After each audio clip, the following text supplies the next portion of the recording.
Good morning, everyone. Good morning. Good morning. Thanks for bringing it in on a Saturday again. So, I would like for you to consider a long walk. When do you become aware of it? Do you feel that uncomfortable squish? Or do you smell it when you get back to your car? Yeah. Kind of know what I'm talking about?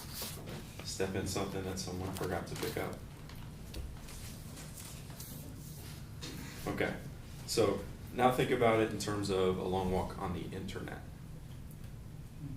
So if you ever occasion to click that irresistible link, 11 puppies and hats that you can't miss, and you get to the page and it's surrounded by 17 ads and you're desperate to find the next button, then you know that the internet is not a perfectly honest representation of the world. It often feels like you're being lied to, and that's because sometimes you are. About half of the class indicated on audience analysis that they read more than 4 hours per week, but only 20% of you critically digest news more than 3 hours out of that time. So you're reading, but what are you reading? Is it substantive? Are you thinking critically? And I can appreciate how busy life gets. There was a point in time when I was working 85 hours a week or more. And during that time, I was only getting about 12 hours of reading in per week. And it was mostly audiobooks, traveling from one job to the other job. So now I spend about 10 hours out of my 40 at work reading technical documents and regulations, and then I spend another 15 hours per week in my free time reading news, reading things that interest me, and some literature. I definitely have an appetite for literature too. So I offered you the analogy of a long walk because there are lots of bits of misinformation that you should be avoiding stepping in when you're doing your reading. And some of them are far from harmless. So if you're thinking, Brian, why should I worry about misinformation? You must not be familiar with Pizzagate. North Carolina man read a malarkey news story and then decided to take action on it. The news story to which I'm referring, described by Cecilia Kang in a New York Times article last November,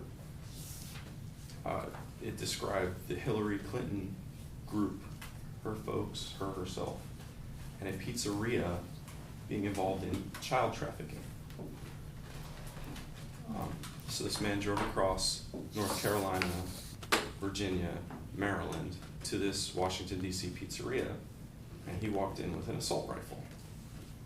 You want more details, take some time, look it up, but it's definitely something to think about. So we're talking about a pretty unremarkable pizzeria. Do you live near any? There are 3 within a mile of this location. There are 14 within 3 miles of this location. A well-placed lie about any of them could bounce all over the internet, and there's no telling what could result from that. So I'm here to talk about the prevalence of misinformation circulating the internet, the concepts and cultural norms that brought us this plague, and what we need to do right now to elevate the truth to its rightful place again. So let's get right into why my analogy stinks. There's a prevalence of misinformation. Are you watching what you're stepping in? Cognitive neuroscientist Dan Levitin offers a classic example of manipulative, misleading, though accurate, use of information in his 2017 book, Weaponized Lies. Colgate boasts on their packaging and in their ads that 4 out of 5 dentists recommend their toothpaste. The original question posed to those dentists: list toothpastes you recommend to patients. Colgate, Sensodyne, Arm & Hammer, to name a few. So if Colgate appears on 4 out of 5 of those lists, does that mean that 4 out of 5 dentists prefer their toothpaste? Does it mean what their marketing implies? So this raises an important question. What does it mean to be credible? Shyam Sundar, a PSU professor, says in his 2017 article featured on opposing viewpoints that attributes tied to credibility include believability, accuracy, fairness, and objectivity. Does Colgate represent their data fairly? Our class is diverse in terms of age, but for the youngest of you here, it's really important that you realize the pace was not always as fast. There's information coming at you at high speed, and there's so much of it, it's staggering. Not more than 25 years ago, all important things going on in the world were printed on paper and tossed on your lawn at 5 in the morning. I rolled and tossed a few myself when I was a teenager. The increased volume makes it easier to sneak in erroneous content, and the lightning speed limits the editing and scrutiny that takes place before that information is put in front of you. But that's not to imply the problem is new. Brad Hare wrote in a brief Southeast Farm Press article that this past January that the idea of fake news has historical precedent. In 1835, The Sun, a New York-based paper, deliberately published a series of stories about man-bats on the moon and credited a legitimate scientist to boost their circulation. It must have worked out for them because the paper circulated through 1950. Could this be the creative inspiration for the Batman? Does that make it okay to mislead the public? Amy Webb, an adjunct professor at NYU, published author as well, wrote in a Mother Jones article last month that the way things are headed, within a decade, your opinions will be reflected back at you. It's in the context of your news feed on social media sites or the news apps through which you receive content. That's where content presentation is headed, and this presents a problem for confronting contrary beliefs with tolerance and objectivity. If you don't know what's out there and why other people hold those beliefs, you can't put yourself in the shoes of others. Does that make you more willing or able to coexist with those people? Now let's talk about where this recent deluge of misinformation comes from. In taking my survey, you rated social media feeds and the people that you interact with face-to-face at 2 out of 5 on the credibility scale, which is pretty low. I neglected to ask you to rate yourself, however. Are you not the sole gatekeeper of your social media feeds and the news content? You're able to remove objectionable or distracting content with a click or a swipe. So that said, few of you took credit for the way your beliefs develop over the course of your life. Shyam Sundar indicated in that 2017 article I mentioned that 44% of United States adults go to Facebook for their news. This statistic was likely pulled from the Neiman Lab Harvard article citing a Pew Research Center report, both of those published in May 2016. So Mr. Sundar's article's just last month, but now we're going back into 16 for the data that he's citing. So it's also 3 sources for this one piece of information that I reported to you. And it doesn't ask the questions of who paid for that report, their choice of sample, the purpose of the data collection.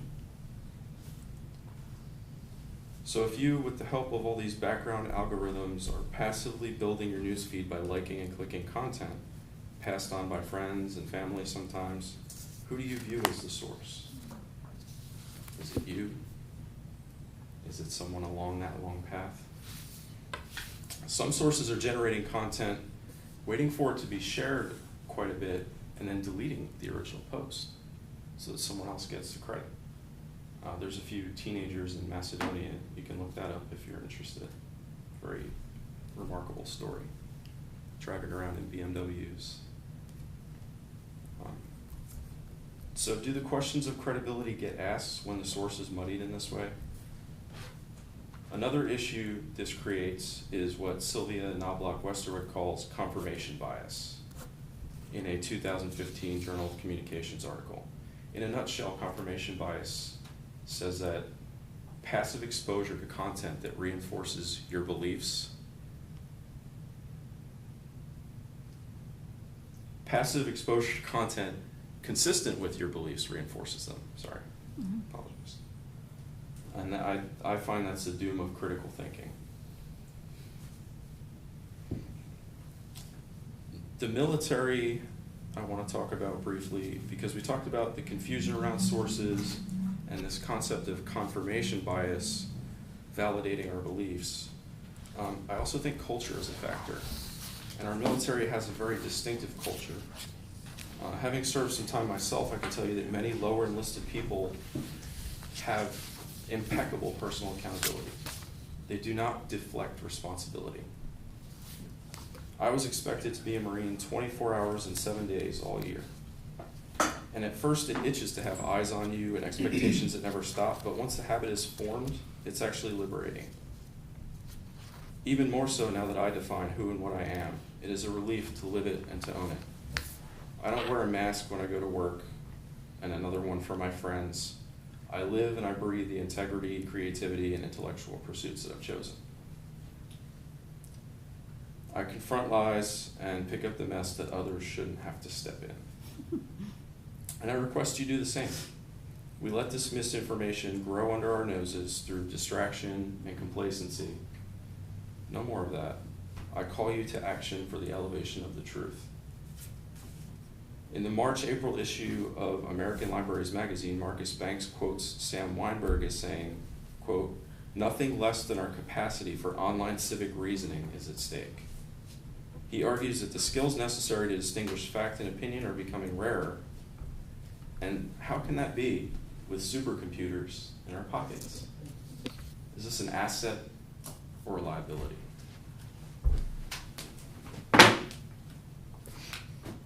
Library information literacy sessions are offered at public libraries and often scheduled into writing intensive courses like this one. However, not everyone has the resilience and tenacity to drag themselves out of bed on a Saturday morning and show up to class. Give yourself a pat on the back. Do we want our children to be less educated than we are? If not, go support your local library, stop on your way home. You paid tuition to have access to a really great library on the main campus. Make use of it, support it. David Pogue wrote in a February Scientific American article that, quote, "Users' skepticism is the ultimate weapon." He's of course referring to fighting what has become known as fake news.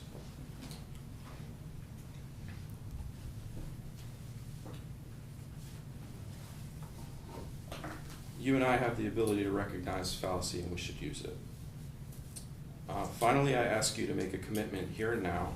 Promise yourself that you will not hand the keys to the next generation without working every day to inform their discretion.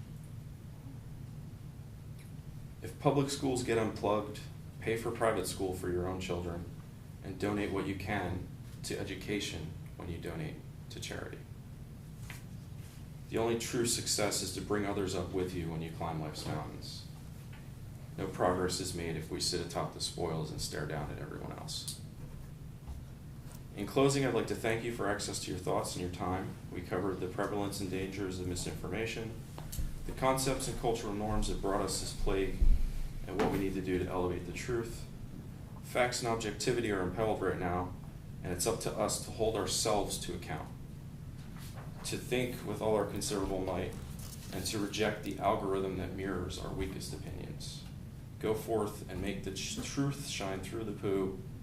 You might want to scrape off your shoe. Anyway. 17.